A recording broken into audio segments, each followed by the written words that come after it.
వీక్షకులందరికీ AP today తరపున మాదిరెడ్డి శ్రీనివాసరెడ్డి నమస్కారాలు తెలియజేసుకుంటున్నారు. ఏ సందర్భంలో మనం నిన్నంతా కూడా ఒకటే అంశం ఏంటంటే తిరుమల మహాప్రసాదమైనటువంటి లడ్డు పవిత్రమైంది అని చంద్రబాబు నాయుడు గారు చేసినటువంటి ఆరోపణ ముందు చంద్రబాబు నాయుడు గారికే పరిమితమై ఆ తర్వాత భారతీయ జనతా పార్టీ వాళ్ళు కూడా దాన్ని అందిపుచ్చుకోవటం, బండి సంజయ్ లాంటి వ్యక్తి అదేవిధంగా భారతీయ జనతా పార్టీ జాతీయ స్థాయి కేంద్ర మంత్రులు కూడా స్పందించటం, నడ్డా గారు కూడా రిపోర్ట్లు పంపించమని చెప్పటం, ముఖ్యంగా ఇంగ్లీష్ ఛానళ్ళన్నిటిలో కూడా ఈ అంశం ప్రధానమైనటువంటి అంశంగా వార్తలు రావటం మనం చూసాం. దాని మీద ఈ రోజున మళ్ళీ మనం మాట్లాడాల్సినటువంటి అవసరం ఉంది అనిపించింది. ఎందుకంటే జగన్మోహన్ రెడ్డి గారే అల్టిమేట్ గా దాని మీద వివరణ ఇవ్వాలి. ఆయన వివరణ ఇచ్చారు. ఇచ్చిన తర్వాత మనం కొన్ని వివరాలు తెప్పించుకున్నటువంటి వివరాల్లో పోతే ఏదైతే చంద్రబాబు నాయుడు గారు అలిగేషన్ చేసే ముందు కొంచెం విచక్షణ ప్రదర్శించి ఉండాల్సింది. ఇది కోట్లాది మంది హిందువులు మాత్రమే కాదు, వెంకటేశ్వర స్వామిని దర్శించుకునేవారు అన్ని మతాల వారు ఉన్నారు. అక్కడ డిక్లరేషన్ ఇవ్వాలి అనేటటువంటి కండిషన్లోనే మనకు అర్థమవుతుంది. అన్ని మతాల వారు కూడా వెంకటేశ్వర స్వామి వారిని సందర్శించుకుంటారు. ఆ లడ్డూని ఒక ష్రైన్ అంటే ఒక సాంప్రదాయబద్ధమైనటువంటి భగవంతుడు ఇచ్చినటువంటి ఒక వరంలాగా భావిస్తారు. మరి అది దాదాపు రాజుల కాలంలో 830వ సంవత్సరంలోనే ప్రారంభమైందని, తర్వాత అధికారికంగా దేవాలయంలో వంటశాలను పోటును 1715లోనే ప్రారంభించారని, ఆ రోజు నుంచి ఈ రోజు వరకు కూడా చాలా కట్టుదిట్టమైనటువంటి చర్యలు అక్కడ ఉంటాయని, దేవుని సంబంధించినటువంటి అన్నప్రసాదాలు కానివ్వండి, ఈ యొక్క లడ్డూ ప్రసాదాలు కానివ్వండి, తయారు చేయటానికి కావలసినటువంటి పదార్థాలను, ఇంగ్రీడియంట్స్ ను అనేక చోట్ల పరీక్ష చేసి చెక్ చేసి ఆ టెస్టులకు అది నిలిస్తేనే లోపలికి పంపిస్తారని, లేకపోతే అనుమతించరని చాలా స్పష్టంగా విషయాలు మనకు తెలిసిన తర్వాత అక్కడ కల్తీ జరగలేదు. కల్తీ అంటే కల్తీ జరిగినటువంటి ఆ యొక్క ట్యాంకర్ని వినియోగించలేదు అనేది స్పష్టమైన తర్వాత ఈ యొక్క రాజకీయ నాయకులు చంద్రబాబు నాయుడు గారు ఒకవైపున రాజకీయ ప్రయోజనాలు వెంకటేశ్వర స్వామి ద్వారా కూడా రాజకీయ ప్రయోజనాలు ఆశించటం దుర్మార్గం అని అంటూనే ఒక దుర్మార్గమైనటువంటి మాట ఆయన అఫీషియల్ పోస్ట్ లో చంద్రబాబు నాయుడు గారు ఆయన యొక్క అఫీషియల్ అకౌంట్ లో, ట్విట్టర్ అకౌంట్ లో ఆయన ఒక పోస్ట్ పెట్టారండి. ఆయన పెట్టినటువంటి పోస్ట్ మనం కానీ ఒకసారి చూస్తే ఎంత దుర్మార్గంగా ఉందంటే, పోస్ట్ మీకు రాజకీయ పరమైనటువంటి కక్షలు ఉంటే ఉండొచ్చు, మేము కాదంట్లా, అది ఎవరి ఇష్టం వాళ్ళది, ఎవరి అభిప్రాయాలు వాళ్ళవి. కష్టాల ఈ యొక్క రాజకీయంగా మీకు జగన్మోహన్ రెడ్డి గారంటే గిట్టకపోవచ్చు, దాన్ని ఎవరు కాదంట్లా, ఎవరి ఇష్టం వాళ్ళది. కానీ ఆయన ఏం పెట్టారంటే, ఒకసారి ఆయన పెట్టిన ట్వీట్ లో ఏం పెట్టారో ఒకసారి మీకే చదివి వినిపిస్తా.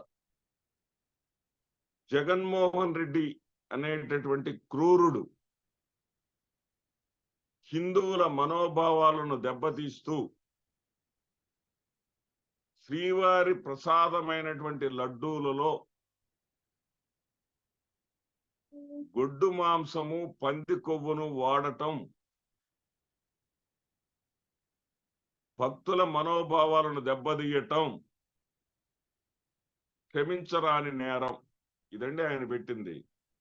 అంటే మీకు కావాల్సింది జగన్మోహన్ రెడ్డి గారిని లేయకుండా, అంటే జగన్మోహన్ రెడ్డి గారి వైపు ప్రజలు ఆలోచించకుండా, ఇప్పుడు మాట్లాడినటువంటి వీడియోలో చూసాం, మాజీ ముఖ్యమంత్రి జగన్మోహన్ రెడ్డి గారు ఒక మాట చెప్పారు. ఏమని? రాజకీయ ప్రయోజనాల కోసం ఆయన ఎంతైనా చేస్తారు, నెయ్యి అనేది ఏ విధంగా టెస్ట్ చేయబడి లోపలికి రాబడుతుందో స్పష్టంగా చెప్పారు. ఆ తర్వాత ఐవైఆర్ కృష్ణారావు గారు, ఒక సనాతన బ్రాహ్మణుడు, ఐఏఎస్ అధికారి కన్నా ముందు ఆయన సనాతన బ్రాహ్మణుడు. చంద్రబాబు నాయుడు గారు, జగన్మోహన్ రెడ్డి గారుల కన్నా కూడా అత్యంత భక్తి విశ్వాసాలను వెంకటేశ్వర స్వామి పట్ల కలిగి ఉన్నటువంటి వ్యక్తి ఆయన. ఆయన కన్నా కొందరు ఉంటే ఉండొచ్చు, వైవి సుబ్బారెడ్డి గారు లాంటి వాళ్ళు. ఆయన జీవితంలో 45 సార్లు అయ్యప్ప మాల వేసుకున్నారు, నిత్యం గోపూజ చేస్తారు. ఆ దంపతులు ఇద్దరు కూడా వెంకటేశ్వర స్వామి సేవలో తరిస్తారు, అది వేరే విషయం. కానీ ఇక్కడ కోట్లాది మంది హిందువులే కాదు, ఇక్కడ మనం ముస్లిం భక్తులు స్వామివారికి కానుకలు సమర్పించినటువంటి విషయాన్ని కూడా మనం చూసాము, మనందరికి తెలిసినటువంటి అంశాలు. దాన్ని మరి ఎంతో ప్రీతిపాత్రంగా తిరుపతి లడ్డు వచ్చింది అంటే ఆ లడ్డు ఎంత ఆపేక్షగా దాంట్లో కనీసం అరభాగం అన్నా, ఒక పావు భాగం అన్నా మాకు కూడా ఇస్తే బాగుండనేటటువంటి వాళ్ళు మతాలకు అతీతంగా కలియుగ ప్రత్యక్ష దయం ఆయనే స్వయంగా ఇస్తున్నట్లుగా భావించేటటువంటి ఒక అంశం మీద, ఒక పవిత్రమైనటువంటి అంశాన్ని క్రూరుడైనటువంటి జగన్మోహన్ రెడ్డి చేశారు అని చెప్పటంలో మీ ఉద్దేశం ఏంటి చంద్రబాబు నాయుడు గారు? అదేవిధంగా అక్కడ చాలా స్పష్టంగా క్లారిటీ తోటి 23వ తారీఖు నాడు, జూలై 23న రిపోర్టు చదివినటువంటి ఏదైతే ఆ ఈవో గారు ఉన్నారో, మీరు నియమించినటువంటి ఈవో గారు, అక్కడ ప్లాంట్ అంటే మొక్కలకు సంబంధించినటువంటి, అంటే వనస్పతి లాంటి ఇంగ్రీడియంట్స్ కలిసి ఉన్నాయని చెప్పారు. వాటిని రిజెక్ట్ చేయటం జరిగింది, వెనక్కి పంపించటం జరిగింది అని చెప్పారు.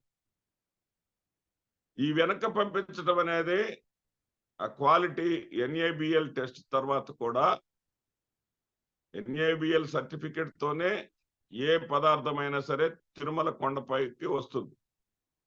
ఆ టెస్ట్ పైన ఆ సర్టిఫికెట్ నే ప్రామాణికంగా తీసుకోకుండా తిరుమలలో కూడా మరలా 3 చోట్ల 3 రకాల అధికారులు టెస్ట్ చేసిన తర్వాత, అనుమతించిన తర్వాత మాత్రమే దానిని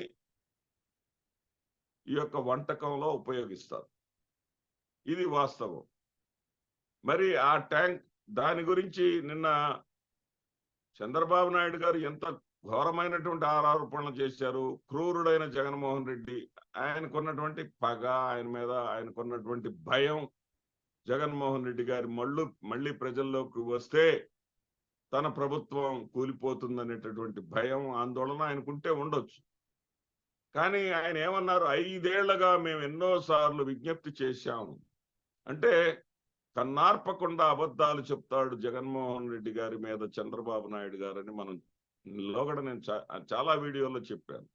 ఇప్పుడు దాన్ని సమర్థిస్తూ మాట్లాడాడు చంద్రబాబు నాయుడు గారు. 5 ఏళ్ల పాటు మేము అనేక రిపోర్ట్లు చేశాము, చాలా తప్పు చేస్తున్నారు మీరు అని చెప్పాము. వాళ్ళు సరి చేసుకోలేదు అని చెప్పారు.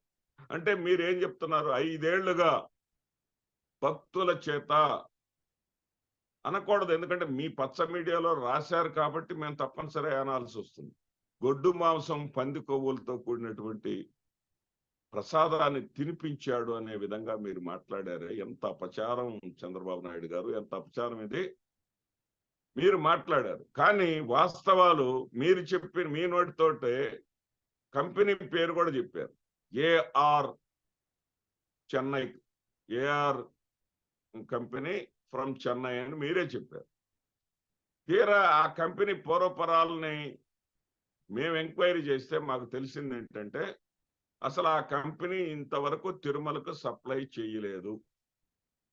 జగన్మోహన్ రెడ్డి గారు ఆపద్ధర్మ ముఖ్యమంత్రిగా మారిన తర్వాత, ఎన్నికల కోడ్ వచ్చిన తర్వాత మే నెలలో మాత్రమే ఆ యొక్క ఏఆర్ కంపెనీకి అనుమతి వచ్చింది. మొత్తం 5 కంపెనీలు ఏఆర్ కంపెనీతో కలుపుకొని 5 కంపెనీలు సరఫరా చేస్తున్నాయి.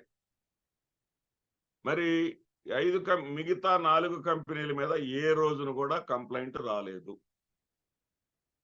మరి ఈ యొక్క ఏఆర్ కంపెనీ మే నెలలో వాళ్ళకి టెండర్ ఓకే చెప్తే వాళ్ళు సప్లై ఎప్పుడు చేశారు? వాళ్ళు సప్లై చేసింది జూన్ జూలై నెలలో మాత్రమే వాళ్ళు సప్లై చేశారు. జూలై నెలలో వాళ్ళు చేసినటువంటి సప్లైలో 12వ తారీఖు నాడు వాళ్ళు పంపించిన దాంట్లో మీకు సందేహాలుండి వాటిని మళ్ళీ టెస్ట్కి పంపిస్తే 17వ తేదీన మీరు టెస్ట్కి పంపిస్తే 23వ తేదీన రిపోర్ట్ వచ్చింది. 23వ తేదీన వచ్చినటువంటి రిపోర్ట్లో ఏమనుంది? వాళ్ళేవి కలిసి ఉంటాయి, అడల్టరేటెడ్ అని నిర్ధారించలేదు పూర్తిగా. అక్కడ ఉన్నటువంటి మీరు పంపిస్తున్నటువంటి స్టేట్మెంట్స్ లోనే అంబిగ్విటీ ఈజ్ దేర్ అన్నారు. అదేవిధంగా వాళ్ళు ఇంకా ఏమన్నారంటే ఒట్టిపోయిన ఆవులు అంటే పాలు సమృద్ధిగా ఇచ్చేటటువంటి సమయం కాకుండా చివరి దశలో పాలు ఒట్టిపోతాయి ఆవులు, అంటే ఇక పాలు కొంచెం కొంచెం మాత్రం వచ్చేటటువంటి సమయంలో కూడా ఆ పాలల్లో కూడా ఇటువంటి అవశేషాలు ఉండే అవకాశం ఉంది అని చెప్పారు. అందువల్ల ఇది మేము ఇచ్చింది ఫైనల్ రిపోర్ట్ కాదు, మీరు హై లెవెల్లో ఇంకొక చోట శాస్త్రీయంగా దీన్ని టెస్ట్ చేయించుకోండి అని కూడా వాళ్ళు క్లియర్గా కింద ఇచ్చారు. దాన్ని మాత్రం ప్రజలకు చెప్పరు. ఈ ఫిష్ ఆయిల్ కలిసి ఉండవచ్చు, మరి యానిమల్ ఫ్యాట్ కలిసి ఉండవచ్చు. ఎందుకంటే ఆ పదాలు పదే పదే వాడాలంటే శ్రీవారి మీద ఉన్నటువంటి మనకున్నటువంటి భక్తి ప్రపత్తుల మీద చాలా తప్పు అనిపిస్తుంది. ఎందుకంటే అక్కడ పరమ నిష్ఠతో ఉండేటటువంటి వైష్ణవ ఆరాధకులైనటువంటి బ్రాహ్మణుల చేత తయారు చేయబడేటటువంటి వంట. బ్రాహ్మణులంటే ఏ రకమైనటువంటి అభిప్రాయం మనందరికీ, వారి మీద గౌరవం, అయ్యవారు వాళ్ళు ఎవరన్నా ఎదురైతేనే అయ్యా నమస్కారం అయ్యా అని చెప్పేసి అంటాం. అలాంటిది వాళ్ళ చేతులతోటి వాళ్ళు చేసేటటువంటి వంటకాల్లో ఏదో కలిపారు అని చెప్తే ఒక గుడ్డగాల్చి నెత్తిన వేస్తే సరిపోతుందా? అది ఎంత మంది, కోట్లాది మంది తిరుమల ఆరాధకులు, బాలాజీ ఆరాధకుల యొక్క వ్యాప్తంగా, ఇది రాష్ట్ర వ్యాప్తంగా కాదు, దేశవ్యాప్తం కాదు, ప్రపంచవ్యాప్తంగా ఉన్నటువంటి వెంకటేశ్వర స్వామి భక్తులందరి మనోభావాలను దెబ్బతీస్తుందన్నటువంటి విషయాన్ని ఎందుకు మీరు గమనించలేదు చంద్రబాబు నాయుడు గారు? మీరు ఆ యొక్క ఏఆర్ కంపెనీ నుంచి వచ్చిన దాన్ని వాడారా లేదా? వాడితే నేరస్తులు ఎవరండి? మీరు. 4 కంపెనీల నుంచి వచ్చిన నెయ్యి పర్ఫెక్ట్ గా ఉందని తేల్చిన తర్వాత ఇక మరి 5 ఏళ్ల నుంచి కల్తీ ఎక్కడ జరుగుతున్నట్లండి? మీరు రాజకీయ ప్రయోజనాల కోసం కదా మాట్లాడింది. వెంకటేశ్వర స్వామి భక్తులను మీరు హింసకు గురి చేయటం సబబేనా చంద్రబాబు నాయుడు గారు? ఆందోళనకు గురి చేయటం సబబేనా చంద్రబాబు నాయుడు గారు? మీరు ఒకవేళ మరి జగన్మోహన్ రెడ్డి గారి ప్రభుత్వ హయాంలో, మీ ప్రభుత్వ హయాంలో 14 సార్లు నెయ్యి ట్యాంకర్లను తిప్పి పంపటం జరిగింది, ప్రమాణాలకు తగ్గట్టుగా లేవని. అదే జగన్మోహన్ రెడ్డి గారి హయాంలో 18 సార్లు తిప్పి పంపటం జరిగింది. అంటే మీకన్నా వీళ్ళు జాగ్రత్తగా ఉన్నట్లేగా, వీళ్ళు ప్రమాణాలు పాటించినట్లేగా. అలాంటి స్థితిలో మీరు 5 ఏళ్ల నుంచి చెప్తున్నా వినటం లేదు అనేటటువంటి మాటని మీరు వాడారు అంటే వెంకటేశ్వర స్వామి వారి మీద మీకున్న గౌరవం ఏంటి చంద్రబాబు నాయుడు గారు? మీ యొక్క పదవిని శాశ్వతం చేసుకోవటం కోసం, అదేవిధంగా జగన్మోహన్ రెడ్డి గారికి రాజకీయంగా అండగా నిలుస్తున్నటువంటి వ్యక్తులను టార్గెట్ చేయటము ఎంతవరకు సబబండే? మరి వైవి సుబ్బారెడ్డి గారిని కానీ, విజయసాయి రెడ్డి గారిని కానీ మీరు ఏ విధంగా టార్గెట్ చేస్తున్నారు? అదేవిధంగా బొత్స సత్యనారాయణ గారిని కూడా చేయబోయారు. అక్కడ మీకు చేతకాల, అక్కడ ఆయన వదిలేశారు. మరి లేనిపోని ఆరోపణలు ఏదైతే మన విజయసాయి రెడ్డి గారి మీద తన కూతురు వయసు ఉన్నటువంటి ఒక మహిళా అధికారిని ఈ అక్రమ సంబంధం అంటగట్టి మీరు రాక్షసానందం పొందారే. వైవి సుబ్బారెడ్డి లాంటి పరమ భక్తుడు ఆధ్వర్యంలో తిరుమలకు అపచారం జరిగిందని చెప్పేసి మీరు మరొక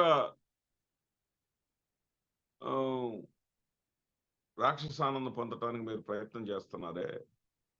మీరు వీళ్ళ మీద విజయం సాధించారనో, వీళ్ళనేదో మీరు ప్రజల్లో పలచన చేశారనో మీరు అనుకోవద్దు చంద్రబాబు నాయుడు గారు. మీరేం చేశారంటే భక్తుల మనోభావాలను దెబ్బతీశారు. దీని మీద మీ స్థాయిలో వచ్చింది కాబట్టి ఆరోపణ, ఎనిమల్ ఫ్యాట్ అనేటటువంటి ఆరోపణ చిన్నది కాదు.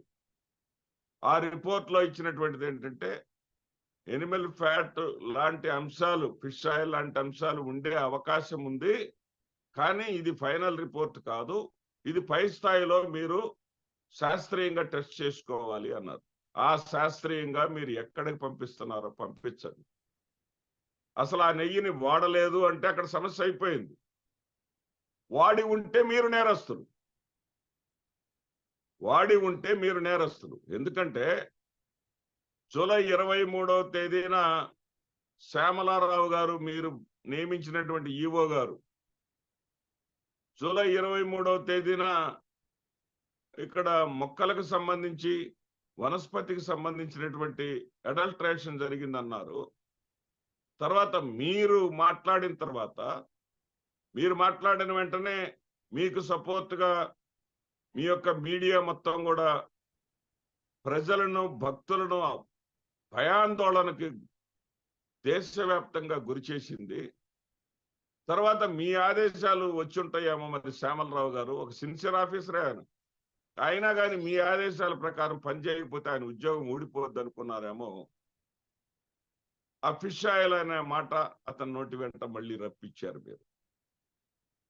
మరలా నిన్న ఆయన ప్రెస్ మీట్ పెట్టి ఇవన్నీ కలిసినాయి అని రిపోర్ట్ వచ్చింది నిజమే అన్నారు, కానీ ఆ ట్యాంకర్ని వాడారా వాడలేదా అన్న సంగతి మాత్రం చెప్పలేదు. మరి 5 అంటే దాదాపు 3 లక్షల లడ్లు రోజు తయారు చేస్తారు. సబ్జెక్టు కరెక్షన్, ఎన్నో టన్నుల నెయ్యిని వాడతారు. ఆ వాడేటటువంటి నెయ్యిలో 4 సంస్థల నుంచి ఎలాంటి లోపం లేదని తెలిసింది. సరే, నందిని మీద మీరు ఆరోపణ చేస్తున్నారు. నందిని కంటిన్యూస్ గా ఏమి సరఫరా చేయలేదు, ఆ వివరణ కూడా తెలిసింది. సరే, నందిని వాళ్ళు ఎప్పుడు కూడా ప్రాఫిట్ మీదే ఆధారపడి ఉంటారు. వాళ్ళకి గిట్టుబాటు అయితేనే సప్లై చేస్తారు. నందిని వాళ్ళని తప్పించటంలో ఏమన్నా వీళ్ళు అవినీతికి పాల్పడ్డారా? మీరు విచారణ చేసుకోండి, తప్పులేదు. నందిని వాళ్ళని తప్పించి చెన్నై వాళ్ళకి అప్పజెప్పటంలో వైసీపీ వాళ్ళు ఏమైనా తప్పు చేశారో మీరు విచారణ చేసుకోండి, తప్పులేదు. కానీ ఇంత దారుణమైనటువంటి ఆరోపణలు చేసి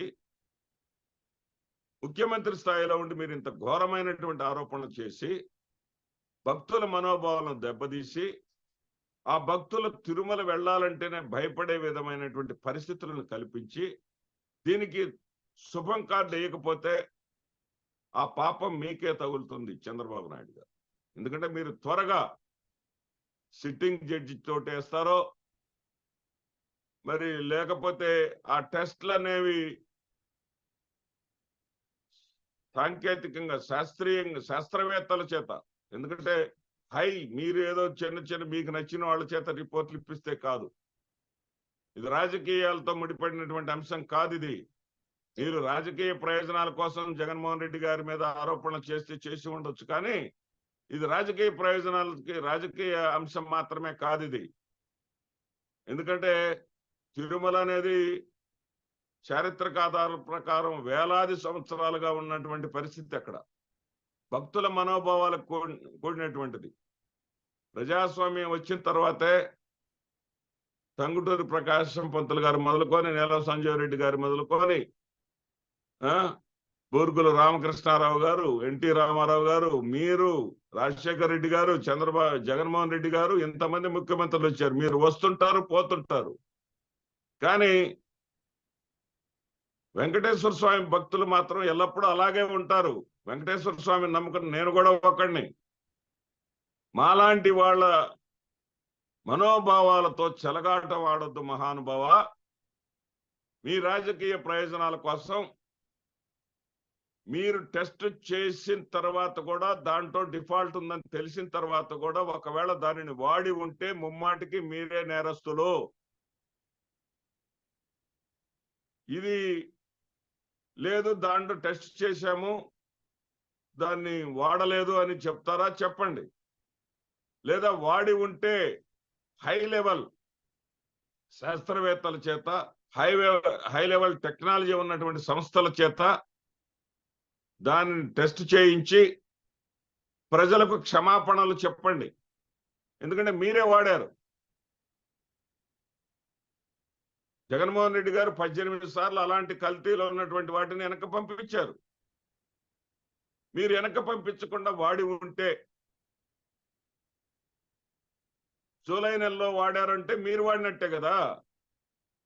వాడి ఉంటే మీరు ప్రజలకు క్షమాపణలు చెప్పండి. 5 ఏళ్లుగా కూడా కల్తీ జరుగుతుందనేటటువంటి మాటను వాడినందుకు కూడా ప్రజలకు తక్షణమే మీరు క్షమాపణలు చెప్పాలి. ఐవైఆర్ కృష్ణారావు గారు కోరినట్లుగా ఖచ్చితంగా మీరు ప్రజల మనోభావాలతోటి చెలగాటం ఆడారు చంద్రబాబు నాయుడు గారు. ఈ పాపం ఊరికే పోదు. మీరు ఇప్పటికైనా సరే రాజకీయాలను పక్కన పెట్టి భక్తుల మనోభావాలకు తగ్గట్టుగా నడుచుకోండి. నమస్తే.